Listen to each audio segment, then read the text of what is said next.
마태복음 3장 16절 17절 말씀 제가 봉독해 올려드리겠습니다. 예수께서 세례를 받으시고 곧 물에서 올라오실새 하늘이 열리고 하나님의 성령이 비둘기같이 내려 자기 위에 임하심을 보시더니 하늘로부터 소리가 있어 말씀하시되 이는 내 사랑하는 아들이요 내 기뻐하는 자라 하시니라.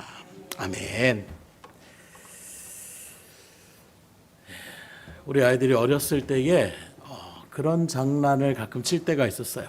같이 어디를 가다가 쓱 숨어버립니다. 그럼 아이들이 깜짝 놀래요. 당황합니다. 그리고 막 불러요. 아빠, 엄마 이렇게 막 부릅니다. 그러다가 계속 들려지면 않으면 어떻게 됩니까? 울음을 터뜨릴 것 같은 그런 모습 가운데 있는 거예요. 그때 여기 아빠 있는데 한마디만 하면 그 근심은 싹 사라지고 그 가운데에 평안함이 다시금 새겨지는 것을 바라볼 수가 있는 것입니다.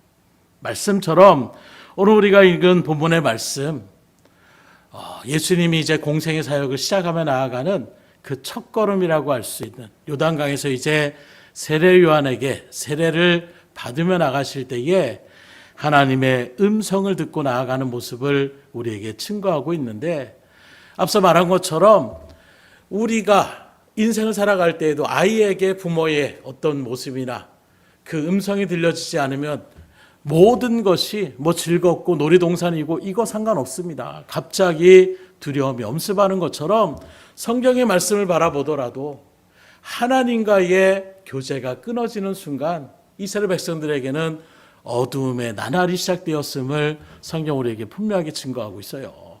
특별히 믿음의 조상이었던 아브라함도 늘 하나님과 동행하는 삶을 살아가는 것처럼 보였지만 그도 잠깐의空백기가 있었습니다. 그 창세기 16장 16절에 바라보게 되면 하갈이 아브라함에게 이스마엘을 낳을 때에 아브라함이 86세였더라. 그러면서 17장 1절에 뭐라고 하느냐? 아브라함이 99세 때에 여호와께서 아브라함에게 나타나사 그에게 이르시되 나는 천능한 하나님이라 너는 내 앞에서 행하여 완전하라. 무슨 기간이라고 하면 지금 하나님의 약속의 말씀, 하늘의 별과 같이 땅의 모래알과 같이 너의 후손들을 내가 이렇게 많게 하리라는 그 약속의 말씀을 붙잡고 아브라함이 호기롭게 그 말씀에 의지하여 나아갔는데 어느 순간에 자기의 어떤 신체적인 그런 모습을 바라볼 때에, 아내 사라를 바라볼 때에 아이를 생산할 수 없는, 아이를 낳을 수 없는 그런 어떤 모습 가운데 서 있는 것입니다. 그러니 어떤 일이 벌어지느냐? 물론 아내 사라로부터 시작이 되었지만 그 몸종했던 하갈을 통하여 후사를 그렇게 만들어 놓으십시오. 인간적인 생각으로 시작하게 되는 순간 하나님은 잠시 아브라함을 떠나셨다라는 거예요. 그게 바로 86세라고 얘기하고 있습니다. 그리고 이후에 이제 하나님이 정말로 약속하신 이삭을 선물로 주시려고 하는 그 나이가 바로 99세에 이제 아브라함에게 하나님의 음성이 들려졌다고 얘기하고 있는 것입니다. 곧 86세에서 99세로 한순간에 아브라함의 인생을 점프시켜요. 그 중간에 어떤 일들이 일어나는지 성경은 자세하게 기록하지 않습니다. 왜냐하면 하나님과의 관계 가운데 있지 않는 그런 모든 삶은 하나님의 역사 가운데에 기록할 어떤 그런 일들도 나타날 수가 없는 것입니다. 14년 동안 아브라함의 불순종으로 인하여 하나님의 말씀을 듣지 못했던 그 시기를 간략하게 하나님은 그렇게 기록하고 있는 것입니다. 곧 무엇을 얘기합니까? 믿음의 백성 가운데 가장 어두운 시기는, 가장 불안한 시기는 세상이 혼돈스러울 때가 아니에요. 환경이 무너질 때가 아니라 하나님과의 관계가 두절되어졌을 때에, 단절되어졌을 때에 그때가 믿음의 성도들에게 가장 어두운 시기라고 얘기할 수가 있는 것입니다. 다윗도 마찬가지였어요. 하나님의 마음에 합한 자라고 했지만 그도 한순간에 하나님의 어떤 일들 가운데 서지 못하고 인간의 정욕에 휩싸여서 나갔을 때에 하나님이 그에게 응답하시지 않습니다. 이때 그래도 하나님의 마음에 합한 자답게 다윗은 울부짖어요. 내가 주님을 상한 심령으로 찾습니다. 나에게서 성령을 거두지 마시옵소서. 주의 음성을 늘 듣고 사는 그 삶 가운데에 서지 않으면 힘들 수밖에 없다라는 것을 그 사울 왕에게 쫓겨나가는 그 기간 가운데에 다윗은 그것을 뼈저리게 느낀 거예요. 사망의 음침한 골짜기를 다닐지라도 주께서 나와 함께 하시면 아무런 문제가 되지 않는데, 세상을 의지하고 하나님의 음성을 의지하지 않고 내 생각을 의지하며 나갔을 때에 그때마다 엄습해주는 여러 가지 어려움의 일들을 다윗은 이미 겪었기 때문에 다시금 그런 하나님의 어떤 내가 너를 또 그 일들 가운데 떠나겠다는 이런 음성을 들었을 때에 간절한 마음으로 주님 앞에 회개하며 돌이키는 거예요. 하나님 나를 떠나지 마시라는 것입니다. 계속해서 하나님의 음성을 들어야 된다는 거예요. 오늘 여러분들의 심령이 그런 갈급한 심령이 될 수 있기를 주님으로 축원합니다. 사슴이 시냇물을 찾듯이 우리에게 물질이 우리에게 갈증을 해결하는 것이 아니에요. 사람이 우리를 해결하는 것이 아니라 하나님만이 우리의 갈증을 해결할 수 있다는 것을 우리가 분명히 아셔야 된다는 거예요. 그렇기 때문에 믿음의 성도들에게 있어서 가장 중요한 것은 무엇이냐? 다윗과 같이 하나님의 음성을 듣는 것입니다. 하나님의 음성을 듣는 그 자리가 우리에게 정말로 신앙의 가장 충만한 자리요, 은혜의 자리요, 힘을 얻는 자리임을 믿으시기를 주님으로 축원합니다. 그래서 다른 것은 고통일 수 없는 거예요.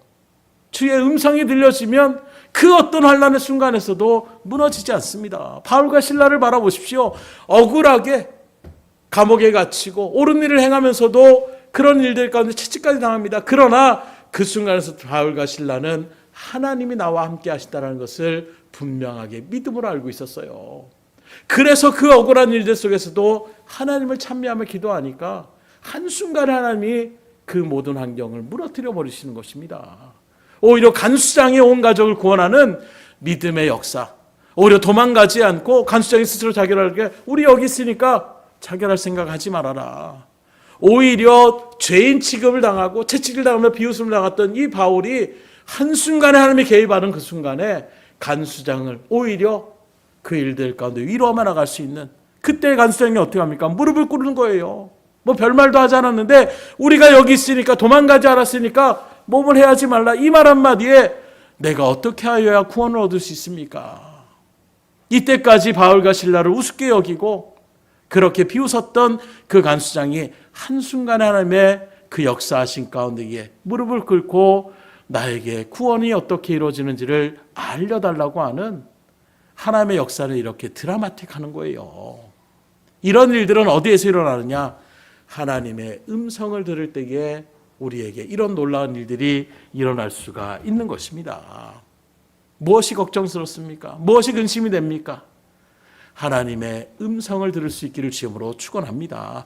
그 하나님이 나와 함께 하다라는 믿음만 확신하다라면 우리는 거침이 되지 않는 거예요. 수많은 믿음의 선진들이 그 하나님이 나와 함께 한다는 그 믿음의 일들 속에서 화형을 당하는 그 순간에서도 지금이라도 주님을 부인하면 널 살려주겠다, 풀어주겠다. 지금까지 주님이 나를 배반하지 않고 나를 부인하지 않았는데 내가 어떻게 하나님을 부인하며 나갈 수 있겠습니까? 오히려 그 정말로 가장 고통스러운 순간에서도 하나님 앞에 영광의 찬송을 올리며 나아가는 그 모습에 또 많은 사람들이 하나님을 믿음으로 영접하게 되는 이런 놀라운 역사들을 우리가 기독교의 역사를 통하여 다시금 깨달을 수가 있는 것입니다.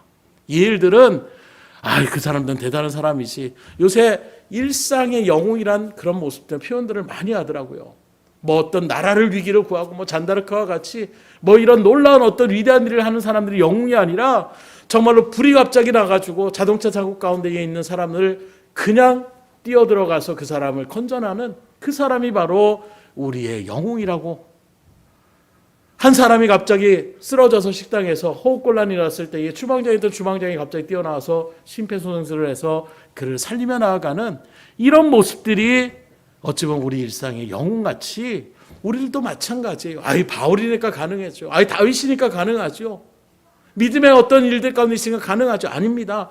여러분들도 얼마든지 하나님과 통행의 삶을 살아가면 그런 놀라운 일들이 일어나갈 수 있음을 믿으시기를 주님으로 축원합니다. 지금도 하나님을 의지하며 나가는 믿음의 손길을 통하여 하나님 역사하고 계세요.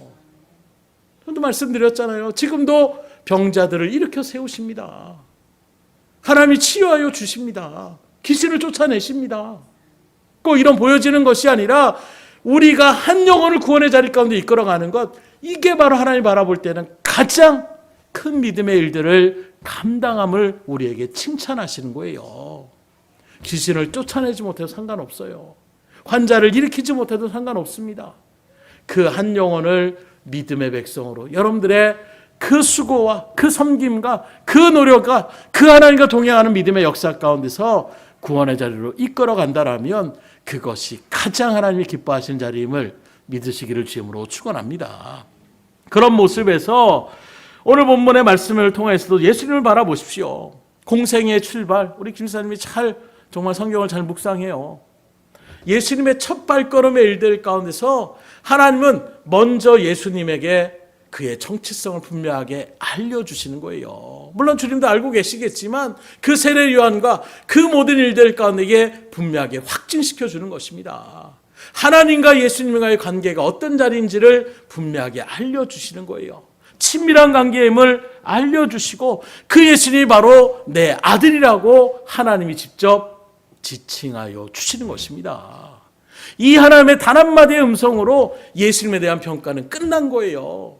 저 귀신 들린 사람이다. 아니, 나사렛은 무슨 그 미련한 목수 주제에 사람들이 웅성웅성하고 뭐라고 비웃든 하나님의 이 음성, 이는 내 사랑하는 아들이요 내 기뻐하는 자라, 이 하나님의 음성 한마디에 예수님의 정체성은 딱 확립이 되는 거예요. 결론 지어지는 것이면 누가 뭐라고 해도 예수님은 우리의 메시아가 되고 하나님의 아들이심이 주의 이 음성, 이는 내 사랑하는 아들이요 내 기뻐하는 자라, 이 말씀 앞에 결론이 났다라는 거예요.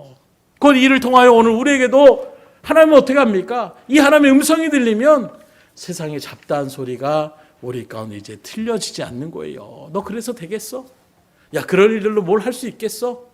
여러 가지 우리를 흔들어 나가는 그런 음성들이 주님의 이 음성, 너는 내 사랑하는 사람이다, 내가 너를 창세전부터 택했다라는 이 하나님의 음성만 우리 가운데 온전하게 새겨진다라면, 그래서 나는 괜찮아, 나 하나님의 백성이고 하나님 나를 구원하기로 택한 믿음의 백성으로 나는 부림받은 사람이라는 것을 우리가 확증할 때에 그런 세상의 소리가 흔들리지 않는 거예요. 지금 여러분들 어떻습니까? 아직도 자꾸 주변의 사람들의 말 한마디에 마음이 요동치고 신경이 거기에 쓰여지고 흔들거리며 끌려다닙니까? 피곤한 인생이 될 수밖에 없는 거예요. 이 세상은 어느 순간에 자기를 나타내는, 그래서 어떤 소통을 하며 나가는 그분이 그런 얘기를 하더라고요. 사람들이 은근히 사람들에게 이야기를 나눌 때에 그 대화 속에서 컨설팅을 한다. 곧 다른 사람에게 너 잘했어, 칭찬받는, 너 공부 잘해서 정말로 잘한 거야, 너 이런 일을 하는 거 보니까 너 정말 잘했다, 뭔가 조건을 대고 잘했다라는 이런 표현들이 하다 보니까 사람들이 어느 순간에 그 조건에 막 끌려다니기 시작하는 거예요. 더 잘해야지, 더 그래서 칭찬받아야지. 근데 그런 일들의 칭찬이 아니라 정말로 칭찬은 그냥 너이기 때문에 나는 네가 좋아, 이 말 한마디가 정말로 그 사람의 마음을 녹여진다라는 거예요. 수고했어 이런 말이 아니라 넌 그냥 너대로 딱 좋아, 지금 그 상태가 좋아, 이 말 한마디가 그 심령에 진정한 위로가 된다는 그 말이 정말로 맞다, 이런 마음이 들더라고요. 우리는 자꾸 조건을 제시하려고 해요. 그러다 보니까 인생을 살아갈 때에도 자꾸 조건에 끌려갑니다. 좋은 차를 타야지, 좋은 집에 살아야지, 좋은 직장을 다녀야지, 자녀들을 잘 키워야지, 이런저런 일들, 그게 나에게 행복인 줄 알지만 사람들의 시선에 끌려다니는 일들 가운데 서다 보니까 피곤하고 지칠 수밖에 없는 거예요. 이루어져야 그 모습에서 오히려 낙심하고 철망하는 것입니다. 왜 그런 일이 벌어집니까?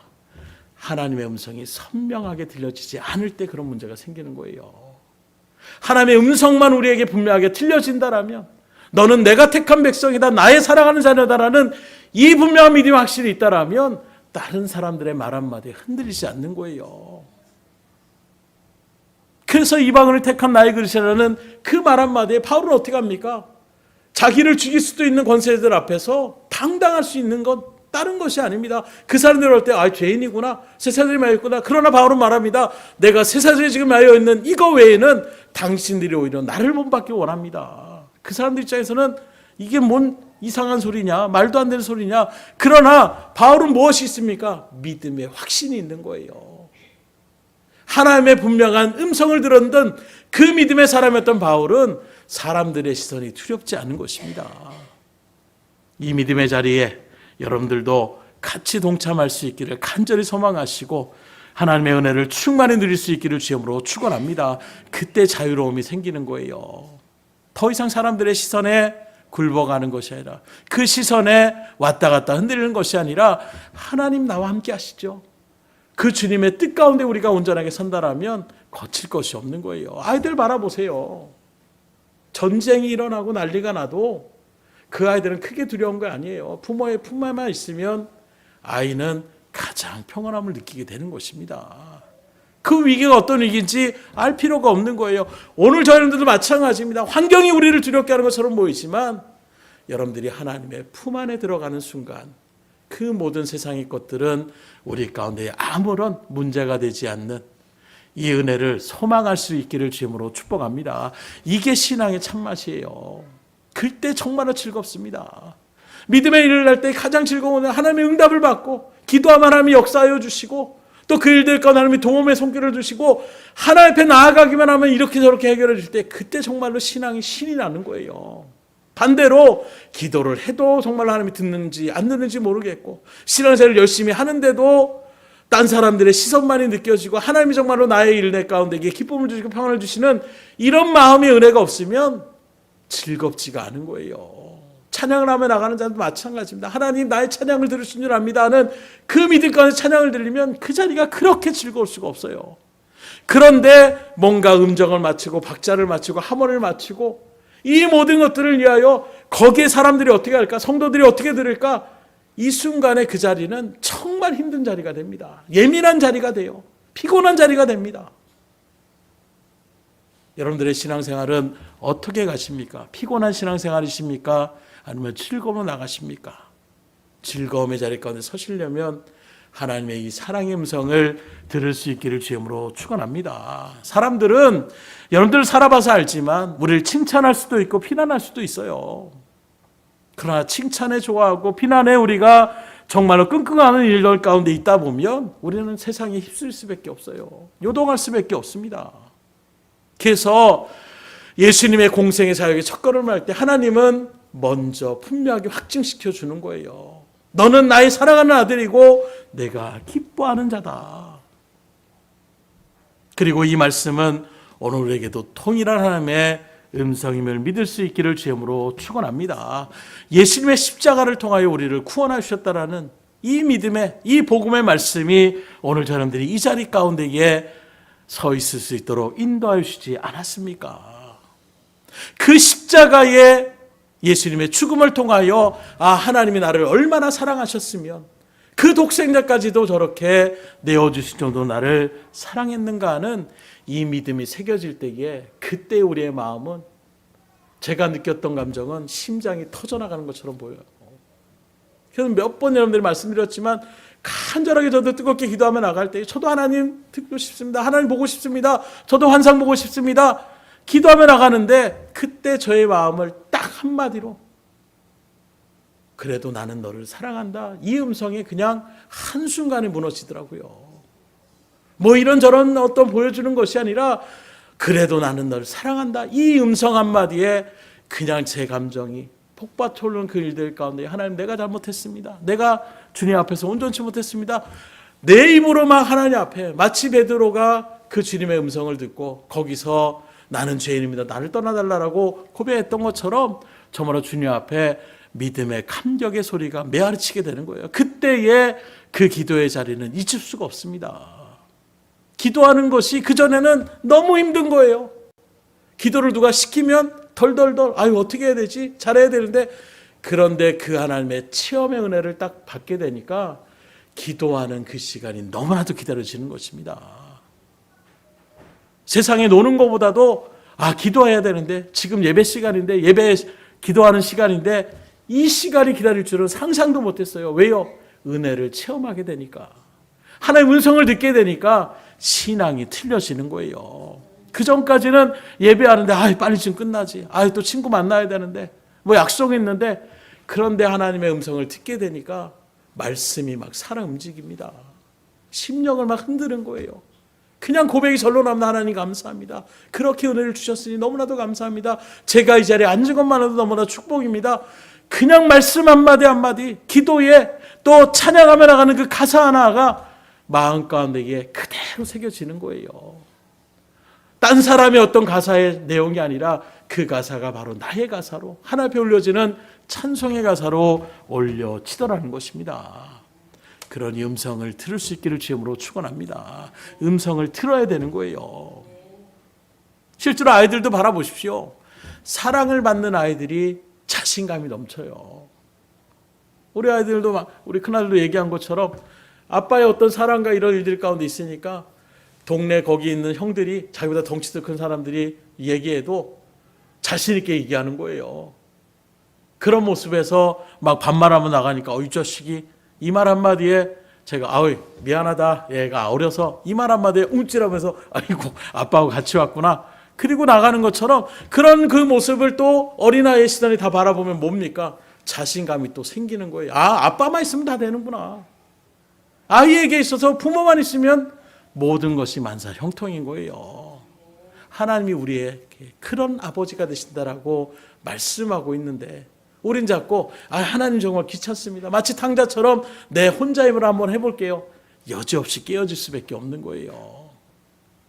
하나님을 떠나는 순간 우리의 삶은 말 그대로 힘들어질 수밖에 없는 것입니다. 고통의 땅이 아닌 축복의 땅이 또 축복의 삶을 살아가기 원하신다라면 하나님의 음성을 들으며 살아갈 수 있기를 주님으로 축원합니다. 그러려면 기도하셔야 되는 거예요. 말씀 묵상하셔야 되는 거예요. 그 속에 하나님의 음성이 다 들어있기 때문인 것입니다. 그래서 주의 일들을 감당해 나가는 일들 속에 부모 안에 있으면 아이는 모든 것을 다 아는 것처럼 느껴지지만 반대로 사탕이 쥐어지고 뭐가 있어도 가끔씩 그럴 때 있잖아요. 바쁜 일이 있어서 잠깐만 맡아주세요. 아이에게 사탕을 쥐어주고 과자를 쥐어주고 해도 부모가 갑자기 안 보이기 시작하면 아이들은 어떻게 합니까? 두려워하기 시작하는 거예요. 갑자기 막 웁니다. 그때는 뭘 갖다 줘도 상관이 없어요. 부모가 오는 순간 아이 왜 울고 있어? 이 한마디에 아이는 울음을 뚝 그치는 것입니다. 그러니 오늘 우리에게도 다른 것 없어요. 특별히 그 음성이 어떤 음성입니까? 내 사랑하는 아들이다. 이놈의 원수 같은 놈. 이게 아니라 여러분들을 사랑한다라고 주님께서 말씀하시는 거예요. 이 음성 앞에서 무엇이 필요할 수가 있겠습니까? 그러니 오늘도 주님의 은혜 가운데 간절한 마음으로 주님과의 그 만남에 또 주님의 음성을 듣는 믿음의 자리 가운데 설 수 있기를 주님으로 축원합니다. 세상의 잡다한 소리에 흔들리지 마세요. 이러쿵저러쿵 하는 소리에 무너지지 마세요. 하나님의 음성을 들으면 그 모든 것이 다 우리 가운데 아무런 상관없는 그런 일들 가운데 설 수밖에 없는 것입니다. 그래서 너는 나를 의지하라고 말씀하는 거예요. 세상을 자꾸 바라보면 요동치는 거 하나님도 아시는 것입니다. 사단의 농간에 흔들릴 수밖에 없는 우리의 연약함을 아시기 때문에 그러니 나를 의지하고 나를 붙잡고 나를 바라보며 나오라고 주님은 계속해서 말씀하고 있는데 우리는 뭐가 그렇게 주변에 있는 것들이 보고 싶어서 이리 기웃 저리 기웃하다가 하나님의 음성을 정작 잃어버리고 하나님을 잃어버리고 방황하며 쓰러지며 고통 가운데 있는 이스라엘 백성들이 그때서야 울부짖으며 고통에서 우리를 구원해달라고 왜 이런 일들 가운데 계속 쓰려고 하십니까? 애초부터 주님의 품 안에 온전하게 거해보세요. 그게 신앙의 자리예요. 사람들이 나에 대해서 어떻게 말하는가 예민해져 있다라면 이미 나는 상처 입은 영혼일 수밖에 없는 그런 자리 가운데 있다라는 거예요. 다른 사람의 이야기에 민감해지다 있다라면 이미 나는 마음 가운데에 상처가 난 것입니다. 다시금 말씀드리지만 그러니 다른 사람 마음에 그 말에 민감해하지 마시고 예민해하지 마시고 피곤한 인생 가운데 살지 마시고 오직 이 시간 하나님의 음성을 듣기 원합니다. 더 이상 사람들의 말 때문에 이리 흔들리고 저리 고통스럽고 이리 힘들어지는 그럴 일들 가운데 이제는 그 연결을 끊고 싶습니다. 하나님 이 시간 우리에게 음성을 들려주시옵소서. 정말 간절한 말로 기도해 보세요. 음성을 듣는 순간 그 모든 소리들이 나에게는 아무런 문제가 되지 않습니다. 그래서 우리가 기도하는 그 시간에도 가장 중요한 것은 나의 어떤 소리만을 높여드리는 소리가 아니라 하나님의 음성을 듣는 자리가 되셔야 돼요. 이게 너무 중요합니다. 그래서 한때는 이런 또 운동들이 있었어요. 기도를 하는데 통성기도가 막 메아리 칩니다. 막 기도하고 그 다음에 정작 내 보따리, 내 어떤 이야기들 막 하고 다 얘기해 놓고 그 다음에 정작 주님이 그래 이제 내가 응답하려고 하는데 자리에 뻘떡 일어나서 이제 다 교회 문을 아이고 속이 다 후련하다. 그리고 돌아가는 발걸음. 그 시간이 하나님의 음성을 듣는 시간을 우리가 놓치고 나가고 있지 않는가. 기도의 자리가 주님과 교통하는 자리가 되고 소통하는 자리가 되고 주의 음성을 듣는 자리가 되어야 되는데 어느 순간에 우리의 기도가 우리의 어떤 소리만을 높여드리는 이런 자리가 기도인 줄 우리가 착각에 빠져 있지 않는가. 그런 마음에서 뭐 한참 기도하고 나서 그 다음에 1, 2분 그 정도의 시간 가운데서 조용히 하나님의 음성을 귀를 기울이며 나아가는 이런 시간을 갖자라는 또 그런 운동들이 있었어요. 여러분들도 한번 해보세요. 음성을 듣고자 한번 여러분들이 그렇게 하나님 앞에 간절함으로 모습을 나타내 보세요. 그럼 하나님이 들려주십니다. 물론 하나님이 강력하게 역사할 때는 우리가 간절함에 기도하며 나갈 때도 하나님이 강건조로 역사할 때도 있어요.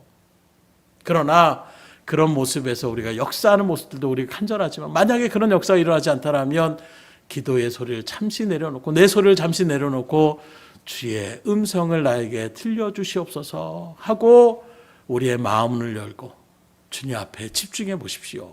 그럼 하나님께서 음성을 들려주십니다. 그런데 그 음성이 내가 널 사랑한다 이런 음성으로 들려줄 수도 혹시 있어요.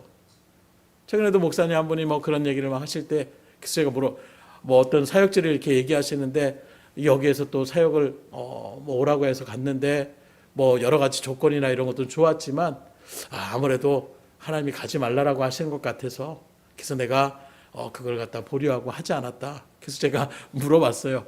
하나님이 어떻게 들려주셨는데요? 뭐 가지 마라 이렇게 말씀하셨대요. 이렇게 물어봤어요. 그랬더니 그건 아니고 기도하는데 내 마음 가운데서 거침이 되는 그런 마음들이 생기는 것을 바라보니까 이거 하나님께서 가지 말라고 하시는 것이구나. 그러니까 우리가 말하는 이 말씀을 드리는 것은 꼭 어떤 환청적인 음성을 듣는 것 이것도 물론 하나님이 역사하십니다. 분명히 역사하세요. 저도 분명히 들었고 그런 모습을 보였습니다. 그러나 꼭 그것만이 아니더라도 내 마음을 움직이게 하시는 그런 음성들이 있어요. 직접적으로 들리진 않지만 내 생각을 또 내 마음 가운데서 이것은 아니다 이렇게 한다라는 어떤 마음의 소리로 하나님께서 울림을 주시더라는 거예요. 그런 울림이 있을 때에 순종함으로 반응해 보세요. 반드시 하나님께서 더 깊은 구원의 은혜의 자리 가운데로 인도하여 주실 것입니다. 예수님을 바라보십시오. 예수님의 그 공생이 우리가 잘 알고 있는 것처럼 쉬운 길이 아니었잖아요. 험난했습니다. 수많은 사람들이 바알의 아들이다, 귀신의 왕이다, 귀신 들린 사람이다, 나사렛 목수 출신이 뭘 하느냐, 시골 출신 가운데 수많은 사람들이 비방합니다. 때로는 돌을 들려 예수님을 쳐 죽이려고까지 합니다. 수많은 험난한 일들이 그 가운데에 이제 메시아됨을 부정하며 나가는 그런 공격적인 대적자들의 모습들이 예수님의 그 공생 가운데에 펼쳐지고 있는 거예요.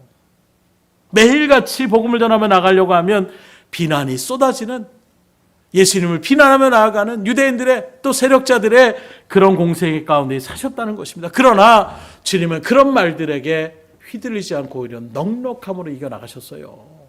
어떻게 이겨나갈 수가 있었습니까? 어떻게 그 모든 소리들 끊임없이 비방하고 끊임없이 대적하며 나가는 그 속에서 주님은 어떻게 힘있게 그 모든 맡겨진 하나님의 사명들을 감당할 수 있었느냐? 오늘 이 첫 출발에서의 하나님의 음성이 예수님의 그 사역의 일들 가운데 중심이 되는 거예요. 다른 사람들이 뭐라고 해도 하나님이 나를 인정해 주시고 나를 기뻐하는 사람, 나를 사랑하는 아들이라고 지칭하셨던 그 하나님이 나와 함께 하셨기에, 그래서 늘 주님은 우리에게 보여주시는 거예요. 사람들이 환호하며 나가는 그 모습 속에서도 주님은 오히려 산속 깊은 곳에 가서 하나님과의 깊은 교제 가운데 있는 것입니다. 오병의 역사를 나타나고 당신은 우리의 왕입니다, 우리의 왕이 되셔야 됩니다, 그런 소리에 휘둘리지 않는 거예요. 그런 소리보다 주님은 하나님의 음성을 듣고자 하는 그 조용한 그 자리 가운데 기도의 처소를 들고 하나님과 깊은 교제를 나눴던 것을 우리에게 보여주심은 오늘 믿음의 길은 저 여러분들도 마찬가지예요. 사람들의 말 한마디 저도 마찬가지입니다. 뭐 좋은 소리 들으면 으쓱해지고 뭔가 또 침난한 얘기 들으면 마음이 막 울적해지고 어떻게 되지 걱정도 되고 그럴 때 다른 것 없더라고요. 주님 앞에 나와서 기도하는 것입니다. 그래서 시시각각으로 여러분들이 교회에 와서 교회가 그런 모습이 좋더라고요. 일단은 교회라는 것이 어느 순간에 우리의 마음 가운데 이게 하나님이 계시다는, 물론 어느 곳에서 하나님 계시지만 공부하는 것도 마찬가지잖아요. 분위기가 중요하다는 것처럼 아무리 내가 공부하려고 해도 막 옆에서 다 떠들고 하면은 집중되기가 힘든 것이다. 그런 모습에서 교회라는 그 터 자체가 기도하는 집으로 하나님 말씀하신 것처럼 교회에 저는 들어오는 순간 마음이 편안하더라고요. 그리고 그 앞에 나아가서 그렇게 학생 때, 청년 때, 또 사역의 일들 가운데 기도할 때에 하나님이 다시금 마음을 다잡게 해주시고 은혜를 베풀어 주시더라는 것입니다. 그래서 시시각각으로 우리가 같이 모여주는 공예배도 중요하지만 시각적으로 여러분들이 힘든 일 있으면 교회에 와서 기도 잠깐이라도 해보세요. 생활화 해보세요. 하나님이 반드시 그 발걸음 위에 역사하여 주십니다. 위로하여 주십니다. 힘을 우리에게 다시금 허락하여 주시는 거예요. 그래서 예수님도 그 모든 일들 가운데 주님의 그 음성, 그 하나님의 음성을 들었을 때에 흔들림 없이 넉넉함으로 그 모든 비난과 멸시와 조롱을 이겨나갈 수가 있는 것. 그러므로 하나님의 음성을 듣는 것은 이만큼 중요하다는 거예요. 그런데 그 하나님의 음성을 들었던 시점이 언제입니까? 세례를 받은 직후라고 얘기하고 있어요. 그러면 예수님께서 세례를 받으신 것은 어떤 의미입니까? 세례 자체는 죄를 씻는 예식이라고 얘기할 수가 있는 것입니다. 그런데 예수님은 죄가 없으신 분인데 왜 세례를 받습니까? 죄인을 구원하기 위하여 죄인과 같은 자리 가운데에 우리의 자리 가운데로 내려오신 것입니다. 그래서 세례요한이 아니 무슨 말입니까? 내가 당신에게 세례를 받아야 되지. 내가 어떻게 감히? 그러나 하나님이 허락한다라고 세례를 받으려고 나아가는 이 모든 모습들을 우리에게 나타나고 있어요. 중요한 것은 이 세례라는 것은 죄사함뿐만이 아니라 죽음을 의미합니다. 어떤 죽음입니까? 이제 죄된 나의 어떤 생각들을 다 죽여내고 이제는 하나님의 사람으로서 정결한 마음으로 주님의 뜻에 부합되는 삶을 살아가겠습니다 하는 자리가 바로 세례 예식이에요. 오늘 우리는 약식으로 하고 있지만 원래적인 예식으로 한다면 아예 물속에 담가버리는 것입니다. 이제 너의 이전까지의 삶의 모습은 다 죽었다는 거예요. 옛것은 다 죽었다는 것입니다. 이제는 하나님의 변화된 사람으로 다시금 새롭게 그 일들 가운데에 살아가는 인생을 나타내는 예식이 바로 세례 예식인 거예요. 곧 예수님께서 이 공생의 일들 가운데 먼저 죽음을 경험하시는 것입니다. 하나님의 일들을 감당해 나가는 그 일들 가운데서 요단강에서 나오시는 이 사건을 통하여 주님은 죽음으로 끝나는 것이 아니라 다시금 부활의 첫 열매가 되셔서 믿음의 온전한 일들을 이뤄나가시는 그 발걸음에 섰다는 것을 상징적으로 지금 표현하고 있는 거예요. 무슨 말씀을 드리고자 하냐면 하나님의 친정한 음성이 들려질 때는 오늘 우리들은 십자가의 나를 내려놓을 때에 주의 음성을 들을 수가 있는 거예요. 내 생각과 내 고집과 내 아집이 아예 그게 되겠어? 말도 안 돼. 내 생각이 앞서면 하나님의 음성이 들려지지 않아요. 그러나 내 생각은 다 내려놓습니다. 난 죽었습니다. 이제 주님의 음성만을 듣기 원합니다. 하나님이 들려주셔야 됩니다. 그 일들에 섰을 때에 하나님의 음성이 들려지는 거예요. 그러기에 먼저 주의 은혜를 누리려면 주님의 은혜 가운데서 먼저 철저하게 나를 죽여주셔야 되는 거예요. 그게 바로 회개의 자리인 것입니다. 나란 존재의 잘못된 부분들을 주님 앞에 다 내려놓고 이제 그 모든 일들 가운데 서지 않고 하나님의 뜻대로 살기 원하는 믿음의 고백 가운데 온전하게 중심을 나타냈을 때에 주님의 음성을 들을 수가 있는 거예요. 두 번째로 하나님의 음성을 언제 들리느냐? 사명을 감당할 때 들리는 것입니다. 하늘이 열리고 하나님의 음성이 들렸던 그 시점은 이제 공생의 사역을 출발하는 그 시점 가운데 사람의 음성을 들려주셨다는 거예요. 이처럼 우리가 맡겨진 수많은 어떤 각양각자의 여러분들이 맡겨진 하나님의 사명의 길은 하나님의 말씀과 시작되셔야 됩니다. 내 열정과 내 열심으로 나아가면 오히려 그것은 잘못된 자리 가운데 설 그런 모습들이 참 많이 발견돼요. 어떻게 그럴 수가 있느냐? 그런 모습들이 우리의 신앙의 어떤 일들 가운데 많이 벌어지더라는 거예요. 자기는 열심으로 하는 것처럼 보이는데 그 열심으로 다른 사람들의 상처를 내고 있고 다른 사람들을 힘들게 하고, 그러면서 나는 온전히 하나님의 뜻대로 열심을 다하는 줄 그렇게 이야기하는 소리들을 들을 때가 참 많이 있어요. 왜 그런 마음이 드느냐? 내 신앙, 내 생각이 앞서니까 그런 모습이 나타나는 거예요. 하나님의 음성을 듣고 우리가 출발할 때에 오류가 없는 거예요. 온전한 사명의 길을 감당해 나갈 수가 있는 것입니다. 그 새벽에 우리가 사도행전을 상기한 것처럼 바울과 바나바도 그냥 나간 것이 아닙니다. 성교 일들을 감당하고자 했을 때 먼저 그들은 금식하며 기도했습니다. 그건 바로 무엇이 얘기합니까? 하나님의 음성을 듣고자 하는 거예요. 그리고 성령의 어떤 음성을 들었을 때 그들이 바나바와 바울을 파송했다라고 성경 분명히 우리에게 기록하고 있습니다. 그러니 여러분들의 느낌으로, 이런 생각으로 그렇게 하나님의 일들을 나타나지는 것이 아니라 먼저 하늘이 열리고 하나님의 음성을 듣고 사명의 자리 가운데 설 수 있기를 주임으로 축복합니다. 그래야 역사가 일어나요. 그래야 영혼들이 힘을 낼 수가 있는 것입니다. 그러니 항상 내 생각이 앞서는 또 급한 마음 가운데 있을 때에 잠깐 멈출 수 있으셔야 돼요.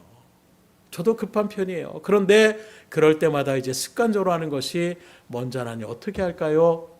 항상 여러분들에게 전한 것처럼 그렇게 나갈 때에 문제가 생기지 않습니다.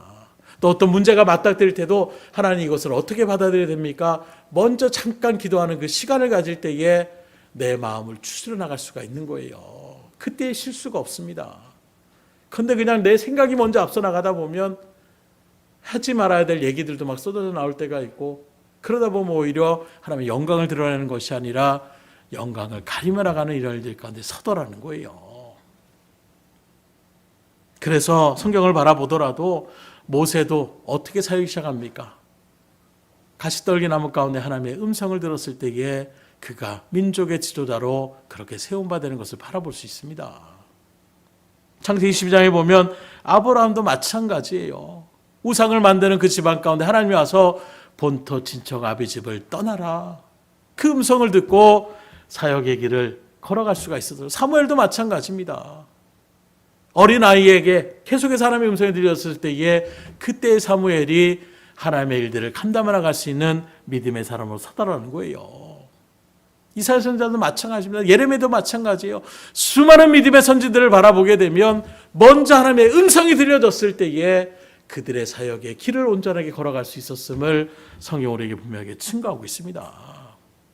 그러니 뭐 그냥 내가 막 소리 고래고래 지른다라고 되는 것이 아니에요. 하자 구호를 외치고 뭐 프랭카드를 휘날리면서 이런다라고 하나님의 역사가 일어나는 것이 아니라 그런 소리는 인간의 소리로 끝날 수밖에 없어요. 먼저 하늘이 열리고 하나님의 음성을 듣고 나아갈 때에 그때 믿음의 역사가 일어나는 것입니다.